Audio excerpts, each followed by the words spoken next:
Israel रुकने का नाम नहीं ले रहा। गाजा में हमास और इजराइल के बीच जंग के 8 महीने होने वाले हैं और इन सब के बीच इजरायली सेना का लगातार हमला जारी है। जमीनी हमला हो या हवाई हमला, हर जगह ताबड़तोड़ हमले इजराइल कर रहा है। अब खबर है कि एक और नए हमले में 19 लोग मारे गए, जबकि बड़ी संख्या में लोग घायल हुए हैं। मरने में 2 पुलिस वाले भी शामिल हैं जो रफा में मानवीय मदद में लगे थे। इस जबरदस्त हमले के बाद हर तरफ तबाही का मंजर दिखा। इनमें कई लोगों की मौत उनकी हुई है जो अलग अलग शरणार्थी शिविरों में रह रहे थे। इन हमलों के बाद अल नुसरत शिविर के लोग दहशत में हैं। वहीं इस हमले के बाद अमेरिकी राष्ट्रपति Joe Biden Israeli PM Benjamin Netanyahu के बचाव में खड़े नजर आए। उन्होंने कहा कि वो अपनी मुसीबत से निकलने में लगे हैं, वो जंग के लिए कोई राजनीति नहीं कर रहे हैं।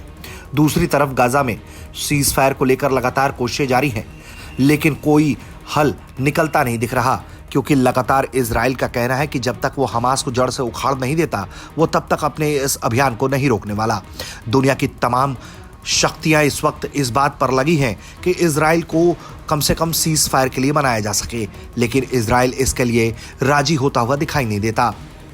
इजराइल ने फिलिस्तीन को राष्ट्र की मान्यता देने पर हर बार कई देशों की निंदा की है, लेकिन दूसरी तरफ इन तमाम देशों का मानना है कि फिलिस्तीन को राष्ट्र की मान्यता देने से ही इस मसले को सुलझाया जा सकता है। साल 2023 7 अक्टूबर को इजराइल में हमास के हमले के बाद हालात बदल गए। इजरायली कार्रवाई में अब तक दावा है कि 36,000 से ज्यादा लोग मारे जा चुके हैं, जिसका सिलसिला अब तक जारी है। वहीं G7 देशों के नेताओं ने हमास से कहा है कि वो इस प्रस्ताव को स्वीकार करते हुए जंग को रोके, सभी तरह के बंदियों को छोड़ दिया जाएगा और इजराइल सीज फायर करेगा।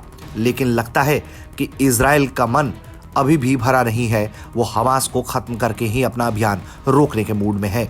अमेरिका सहित दुनिया के कई देशों की तमाम कोशिशों के बावजूद इजराइल हमास पर हमले बंद नहीं कर रहा।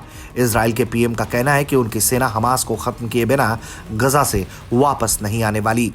उनका कहना है कि हमास से इजरायली बंधकों को वापस लाने की मुहिम पहले की तरह ही जारी रहेगी। इजराइल अपने लक्ष्य से पीछे हटने वाला नहीं, वो जंग को जारी रखेगा।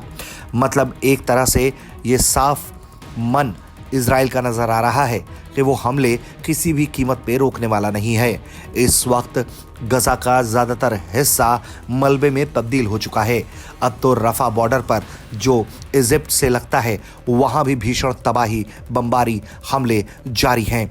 देखना है कि दुनिया का कोई दबाव इजरायली पीएम को रोक सकता है या नहीं। ब्यूरो रिपोर्ट, भारत तक।